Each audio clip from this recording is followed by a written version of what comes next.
आपण पाहताय महाराष्ट्र खबर न्यूज। या बातमीचे प्रायोजक आहेत Shri Ganesh jewellers and Saraf production Pune.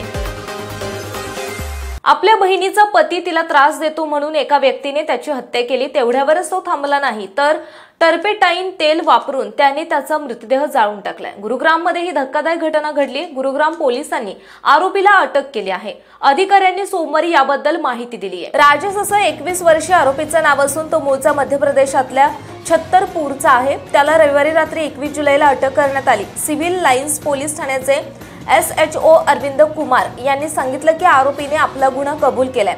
आरोपी विरुद्ध सिव्हिल लाईन्स पोलीस ठाण्यात FIR दाखल करण्यात आला असून त्याची चौकशी केली जाते। आरोपीने पोलिसांना दिलेल्या माहितीनुसार त्याच्या बहिणीचा पती गोरेलाल हा त्याच्या पत्नीला म्हणजे आरोपीच्या बहिणीला त्रास द्यायचा।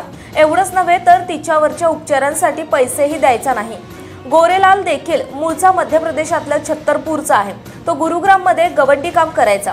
गुरुवारी राजेश गोरेलालला सेक्टर 15 मधल्या बांधकाम सुरू असलेल्या एका इमारतीत घेऊन गेला। त्या इमारतीमध्ये गोरेलाल चौकीदार म्हणून काम करायचा। ते दोघं एकत्र बसून दारू पित होते। गोरेलाल नशेत असताना राजेशने त्याचा गळा आवळून त्याची हत्या केली। हत्या केल्यानंतर आरोपीने गोरेलालच्या मृतदेहावर टर्पेटाईन तेल ओतलं आणि मृतदेहाला आग लावली। त्यानंतर आरोपी तिथून पळून गेला। पोलिसांनी सांगितलं की सेक्टर 15 मधल्या एका नवनिर्मित घराच्या गॅलरीमध्ये 19 जुलै रोजी सकाळी जळालेला मृतदेह सापडला। त्यानंतर पोलिसांनी तपास करून आरोपी राजेशला शोधून काढलं आणि अटक केली। आरोपीने आपला गुन्हा कबूल केलाय।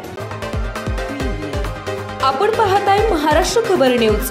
या बातमीचे प्रायोजक आहेत Shri Ganesh jewellers and Saraf production Pune.